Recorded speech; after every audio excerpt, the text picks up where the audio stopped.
Are you still living in a dirt hut? Are you talking to me? Would you like to live in the lap of luxury? I mean, I guess. And do I have a deal for you? This fine Japanese house can be yours for the low price of 64 diamond blocks. Do I look like I have diamonds? Oh, well, would you at least watch the tutorial video? I can do that.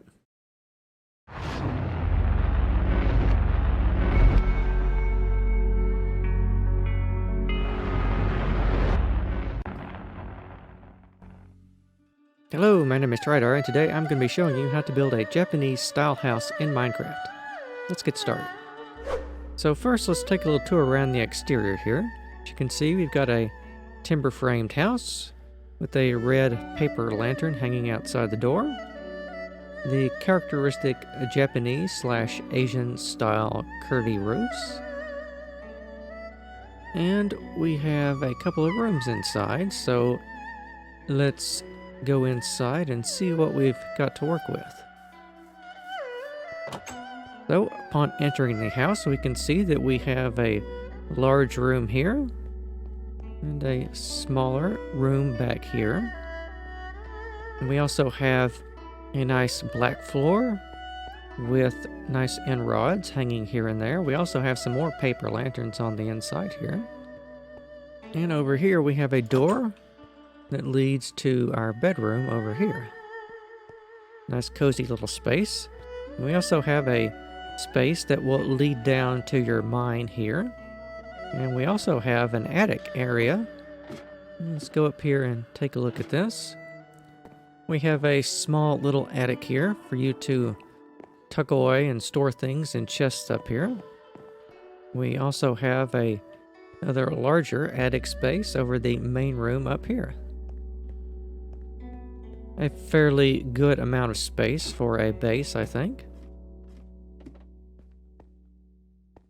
So, with all that said, let's take a look at the bill of materials you're going to need to collect to construct this building. The first thing you will need are 2 doors, 32 red banners, or whichever banner color you prefer to use for the hanging lanterns, 4 pieces of glowstone, 10 ladders. You'll need more of these to get down into your mine, though.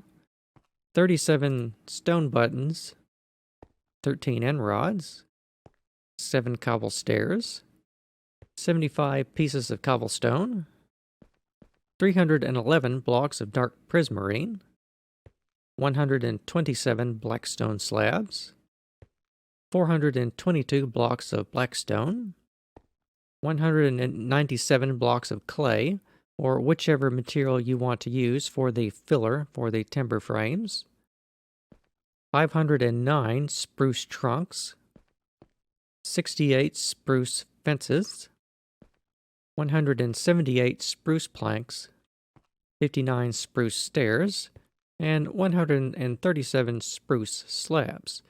Of course, the spruce and the wood types can be changed to suit your material and color palette. These are just my suggestions and what I'll be using to construct the tutorial. So, today's tutorial is a little bit of a different format. We're going to be going up in 1 block slices, meaning that each slice I show you is going to be going up 1 more block than the previous slice. So, let's start down here with the foundation.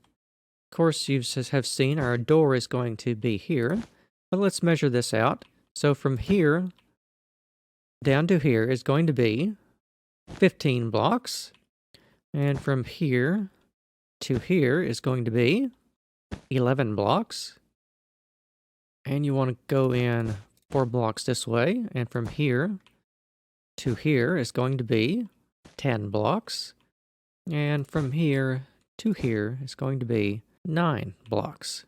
And these other measurements over here are the exact same.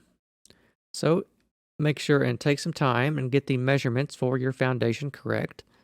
And once you have done that, you can go in with a mix of both regular and smooth blackstone in just a random pattern and make a nice floor for yourself.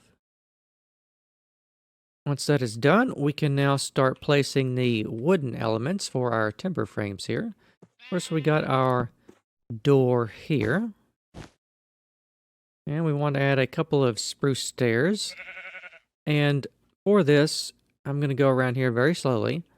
And what you need to do is replicate the pattern of these wood trunks facing in the direction that are shown. As a general rule, except in certain places like over here and over there, you're going to be placing an upright trunk and then 2 horizontal trunks. So I go around here. There's a singular one over here, and the rest of them are alternating of 1 and 2 and 1 and 2 all the way around. And on the inside over here. And reproduce the pattern like you see on the screen. All right, with that done, we will go up an additional block, and we are now ready to start placing in the filler between the posts of our house. As you can see, when you're placing an upright trunk like this, you're going to be placing another one on top of it. That's a general rule for the most part. On top of the horizontal ones, you're going to be placing in the filler for your walls. Now for this design, I have chosen to use clay, but if you want to use another color of stained clay or just plain wood or whatever material you have on hand, you are, of course, free to use that. I'm just showing you what I have done here. You also want to start placing in the fence posts to form the lattice work for your windows at this stage.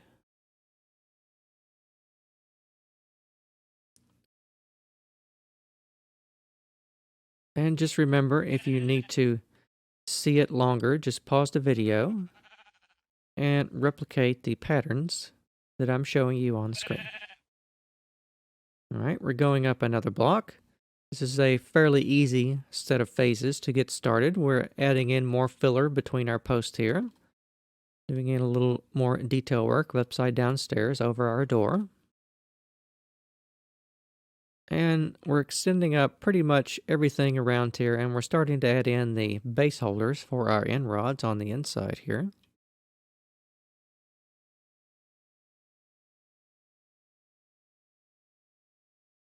And the interior and the exterior will, of course, look much the same because these walls are only 1 block thick. So we'll move up another phase over here. We're putting in our end rods and we're extending everything up again. We're also starting to add our paper lantern on the outside here. It's just 1 block away from the post over here by the door. If you want, you can put it on this side of the door over here if you prefer to do that. And on the inside here, we have a little cross beam that goes across our door here. And we should have all our end rods in place also.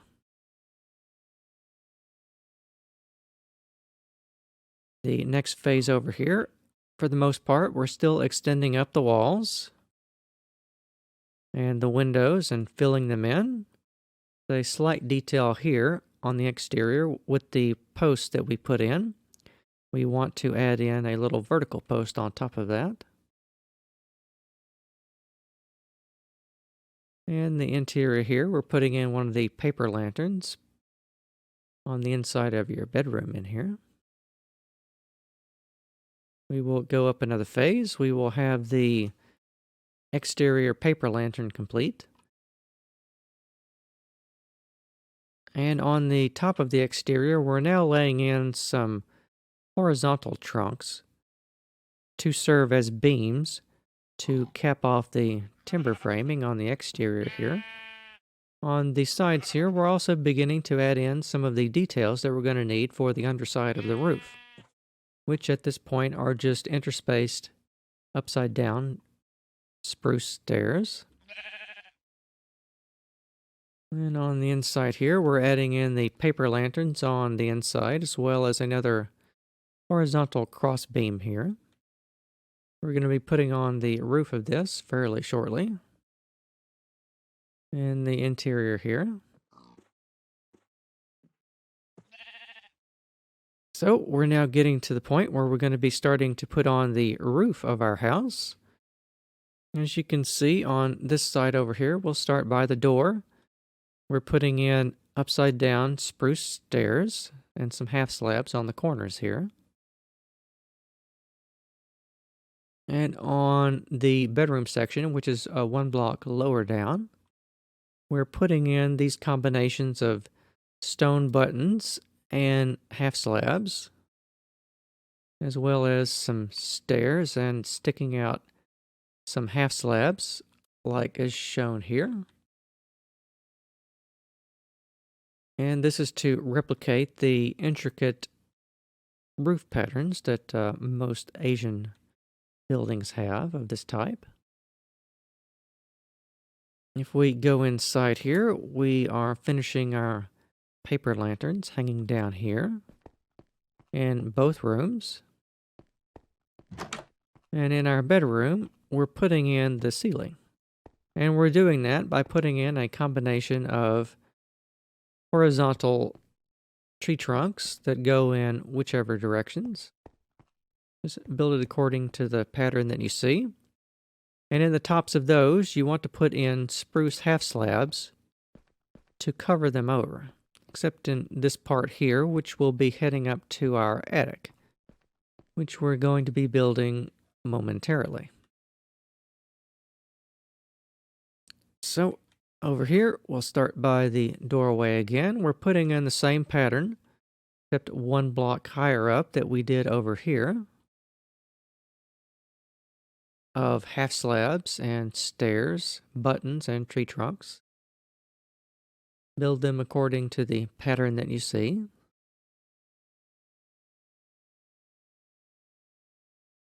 And once you do this for one corner and one side, you should see how to do it for all the other sides, because it's pretty much a standard repeating pattern.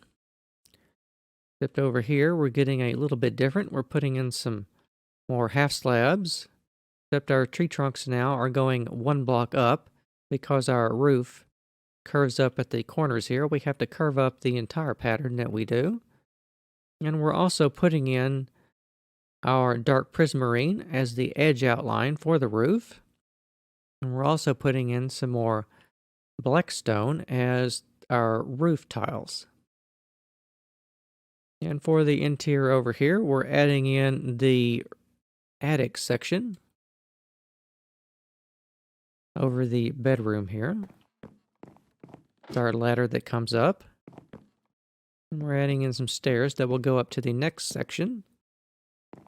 And you want to build some wooden beams that stretch across, as you can see here.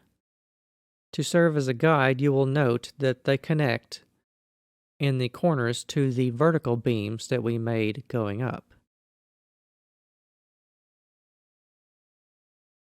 So once you have built that, an easy part, you want to pretty much cover it with dark prismarine and a little spruce and some more black stone and some dark prismarine on the exterior here, and build everything out according to the pattern that you see. We're putting in the dark prismarine over here now. Same as we did over here, except now we're bending our roof corners up just a little bit by 2 blocks over here. And both corners of these are the same. And for the roof, we're putting in just a level layer of black stone. But on the top of that, on every other block, you want to put a half slab of black stone. And you want to do this on the sides over here as well. And I know it's a little bit complicated, but do your best to build it according to the pattern that you see. And over here is the lower attic. And the floor up here for the upper attic. And I think we should also take a look at the inside, because with this, the roof of our interior here should now be completely covered over with dark prismarine. which means the interiors are done. So from this point on, I will focus only on the roof. So we'll start over here. We're bending up our corners with a little dark prismarine and putting in the black stone pattern for the roof around here. Doing the same over here, except we've got a little bit more detail. We have the fully bent up corners of our roof. As you can see, it goes up like this. And you want to have the alternating black stone tiles. And in here for the lower attic, we want to start adding in these spruce stairs and slabs here to serve as cross beams or structural support for our roof. We also want to have our stairs that will lead up into our upper attic, which is fairly simple to build, like you see here.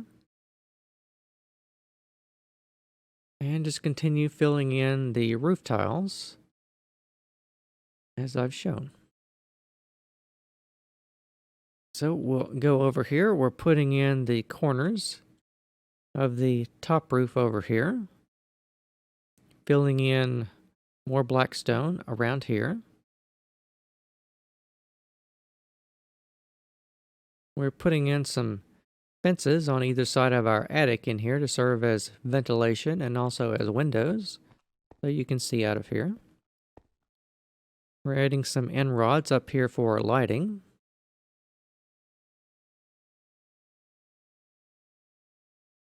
Continuing to slope up the roof tiles here.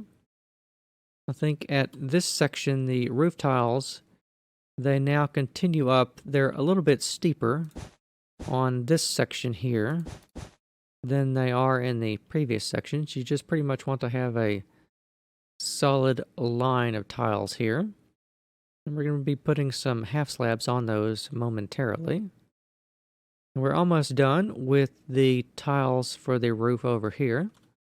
As you can see, we're going up in half slab increments here, but then we start going up in full block increments once we do 3 of those on the side here to get the roof correct. And I know it's kind of complicated, but just take your time, pause the video, and replicate the patterns that you see on the screen.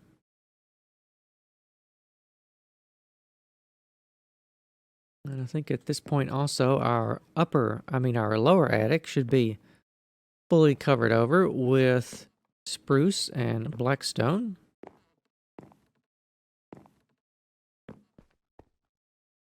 And we are almost finished with that section over there.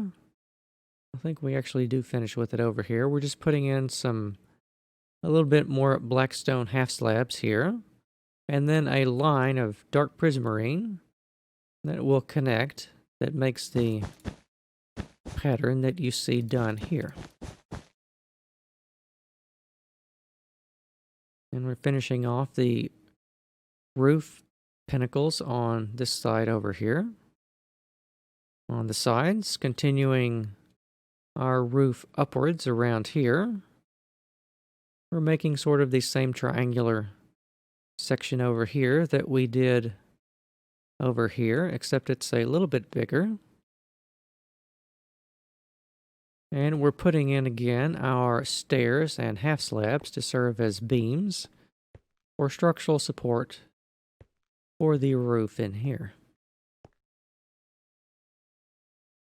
So we are now in the home stretch. We're almost done. I think at this point, the only thing you have to do over here again is start adding in the side pinnacles for the lower roof around here. And we're finishing up the roof around here. Indeed, we should have it capped off at this stage with another line of black stone, a line of spruce, and a little bit of dark prismarine on the edges around here. And of course, we curve up our roof by 2 blocks over in this section here. All right, with that done, we completely finish off the lower section by adding in another 2-block sort of curly thing done like that on this section. And then I think the last thing we have to actually do for the entire roof is to add in this thing made of dark prismarine on both ends of the roof after you put in a line of prismarine. And it will be done once you put that on right there. So this concludes the Japanese house tutorial. I hope you enjoyed it, and there are going to be other and probably larger Asian and Japanese style structures that I'm going to be building in the future. But I thought we would start off with something a bit more manageable to build. And as always, there is a download for this structure in the video description. If the tutorial was not quite good enough to help you build it, you can always just download it and carefully look at it for yourself and reproduce it from the reference model. So thank you very much for watching, and I will see you next time.